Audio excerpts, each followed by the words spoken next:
A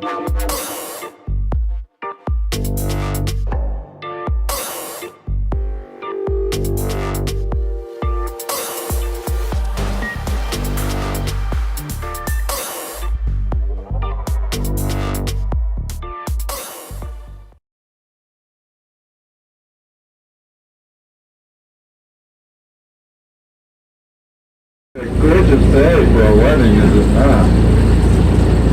Now we're entering the rainforest first thing here. Our rainforest, of course, has been recently redesigned by Hurricane Irma, so it's very open. So normally it's very shaded and dark in the rainforest.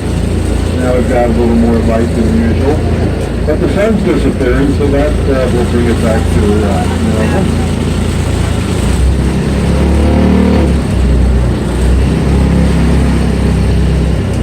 If you come to visit during regular hours, to the left there where that umbrella is, that's the entry to our exotic butterfly garden. Where you get to see the butterflies actually floating in with your shoulder, maybe landing on your hat, grabbing onto your hand. And there are cafe areas next to those of you that haven't visited otherwise. We do serve lunch here, not dinner. And probably not the one that turned out to the dinner enjoy tonight.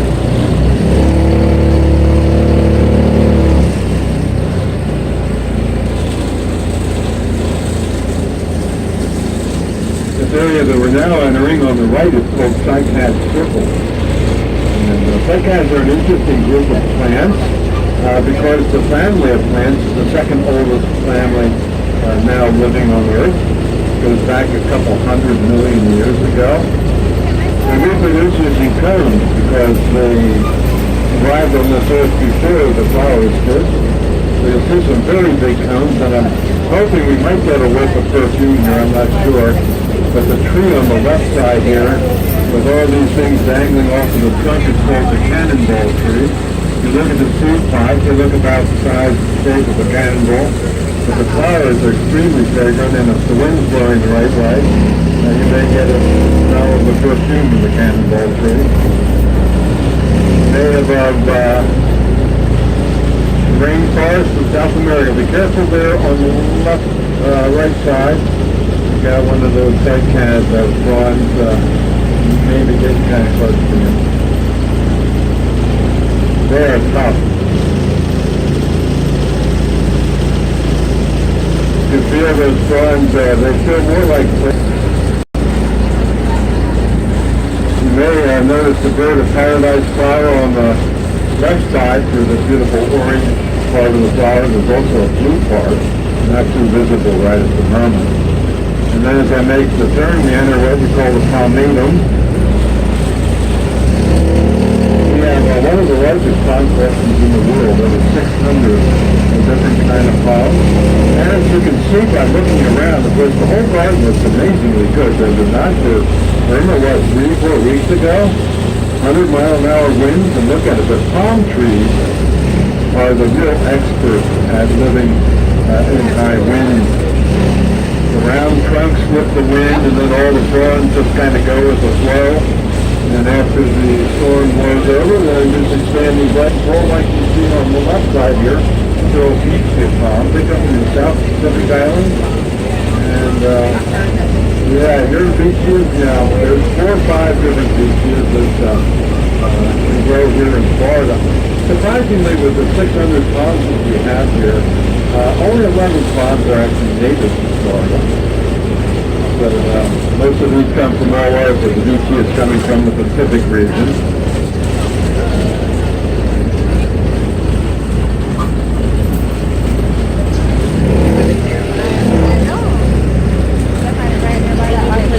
A little bit beat up on the right side here. There's a group of 25 called Atalaya palms. They're native to Haiti, and the fruit of the Atalaya palm is one of the half a dozen palms that's used to make palm oil. But the number that Haiti has been reduced down to about 25. This is back in 1990 before all the hurricanes and the earthquakes that Haiti has suffered. So we've planted 25 here, and ours is doing okay. Even after Irma. So if you guys try tropical fruit? We're going to name 5 trees, see if it has them. The first tree, lychee or longan, had that. The next tree in right before the walk, that's of course a mango tree. After the walk, that's an avocado tree. At the end of the avocado behind it, tamarind. Have you had tamarind?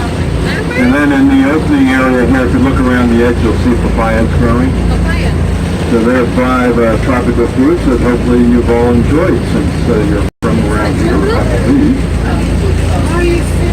Next is the tropical fruit pavilion. In there, of course, 2 favorites, vanilla and chocolate. Does anyone know what kind of plant produces the vanilla bean? Vanilla bean grows from an orchard. Chocolate bean grows on a small understory tree. Then the next door, if you look in the window there, you'll see Chihuly Glass Tower. We call it the end of day tower because all the different colors and shapes supposedly was made from glass left over at the end of the day. Chihuly operates out of Seattle, Washington. That's where his name then when you come over to some other day during the daytime, this is where you're going to eat. You sit out under the sapodilla tree here. Sapodilla tree is the Mother Nature's chewing gum called chick-fil-A. Remember chiclet? Anyone? I don't know if there's still many chiclets or not. And again, this is an entry to the Exotic Butterfly Garden. It's a series of doors that enable you to get in and out to keep the butterflies put. You know, one more exotics running around state of Florida. There's a scientific buildings on the right. There's labs, offices, seminar rooms where we carry out our education mission. And then we're back downhill into the lowlands. We're not going out to the far end today, but when you come back and visit us, we can do that on the tram. Right now we're going to cut over here and enjoy some of the lake and in fact the scene that you just so much. I see the bridegroom right ahead of me, Sue-Ann and Roseanne.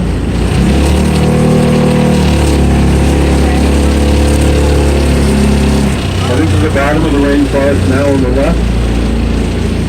The Vienna chestnut tree on the left with the buttress roof. And then you recognize us because you were just sitting here a moment ago. And enjoying the couple getting married and the view, which is even a little bit better than that. All right, look at that. Sun setting, soft light, calm water, just a nice gentle breeze, keep it cooled off. I'm not sure if he went somewhere else or whether he's still with us, and I don't know that it's a new either. You hear that, Josh? That out from it, I There was a guess. crocodile living in there. About a 13-footer. A 13. After visiting everything, those are pretty beat up. I'm not going to the place now, but it's flooded. The water's about a foot high. The average elevation of the Everglades is only 6 feet, having an extra foot or two of water. But when you go out there and you go into these huge sawgrass berries, they're called, where they have waist-high grass, but then there's little islands scattered all around. They're called hardwood hammocks. That's what you're seeing on the right. The ecosystem of a hardwood hammock. Hardwood trees dominating down below. You've got some of our 11. And the other view, which I know many of you saw before the wedding, this is the second overlook up above us. And look at that. Oh my goodness. What a perfect day to have a wedding here.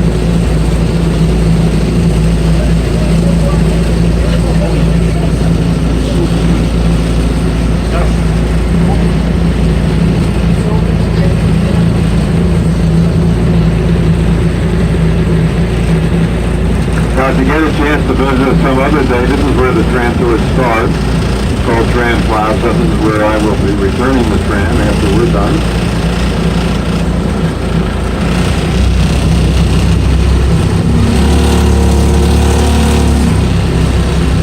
It's right on the edge of the lowlands and the highlands. So we make our turn here. We're going to go back still into the highlands. We have a couple of colors other than green for you to enjoy. See what we can do.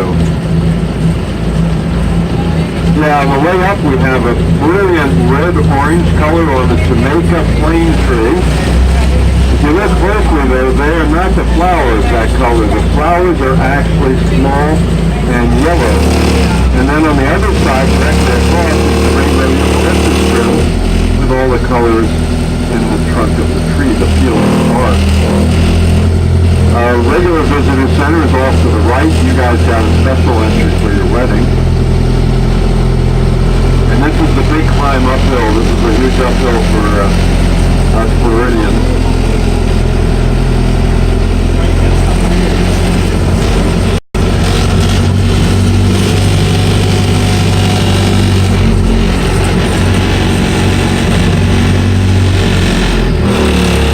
Under some beautiful weeping trees. They're going to be on your right, but actually they go over to the left a little bit. And on the right side, we're going to actually brush it. But if you look at these beautiful branches that are weeping down towards the ground, they're covered in red flowers up above. Now normally there'd be 5 or 10 times as many of those blooming, but with the Irma trim, it's not quite as spectacular. So we reach the opening, look over into the corner of the vine pergola, that huge tree reaching up to the heavens as if in prayer. And it was totally denuded of all its leaves by Irma, but look at it now.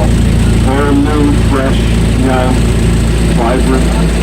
Yeah, gold albizia tree doesn't have a common name, so I have to afflict you with a Latinized name, albizia.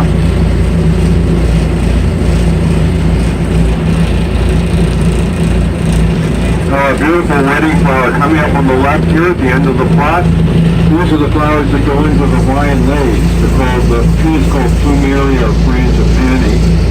The flowers are beautiful. They have a nice soft, creamy white color with a yellow fruit, and then you get the beautiful red or red highlights on the petals. The lily pond is pretty inactive right now, but we're growing the big Amazon lily there, the largest lily pad in the world.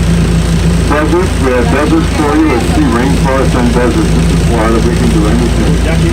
On the right side there, you're going to see some orange flowers coming out of a plant called Socatia. It comes from our southwestern United States. It's often referred to as a living fence because you can chop off branches of that planted in a row.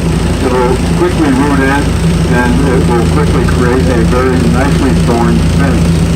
On the left side, all these strange-looking plants are from the island of Madagascar, the hot and dry sections of Madagascar, and so they have these weird looks. A lot of them don't even have leaves because leaves are the way that you lose your moisture. Or you can have very few leaves or very tiny leaves. If you do have big leaves, you have to coat them in something to keep the moisture in. There's beautiful white flowers blooming on this one that's right by me. That's where I stopped. And then after that, these big succulent leaves you see on the ground, some with orange flowers, that's aloe. Aloe as in aloe vera. Much cheaper to buy an aloe plant than go to CVS and buy your aloe. Then we come up to the huge tree on the right called Baobab. It's got several other names. Elephant-like trees, perhaps, the most descriptive.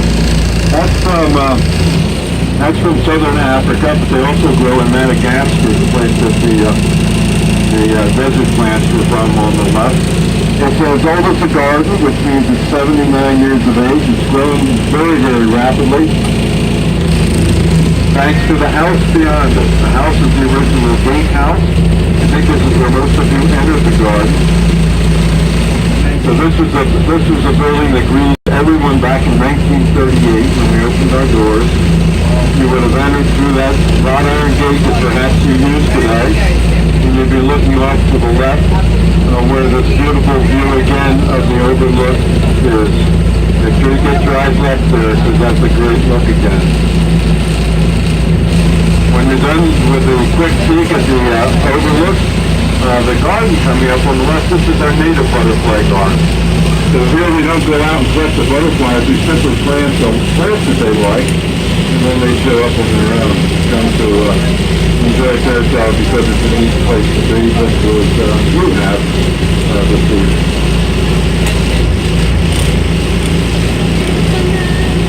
We're passing under a beautiful native live oak tree, heading down to a bend on the left, and almost down the basement, not quite yet. Alright. I can speed through, I don't want to run over anyone tonight. Careful, please. Alright, I gave after. That's a welcome to all of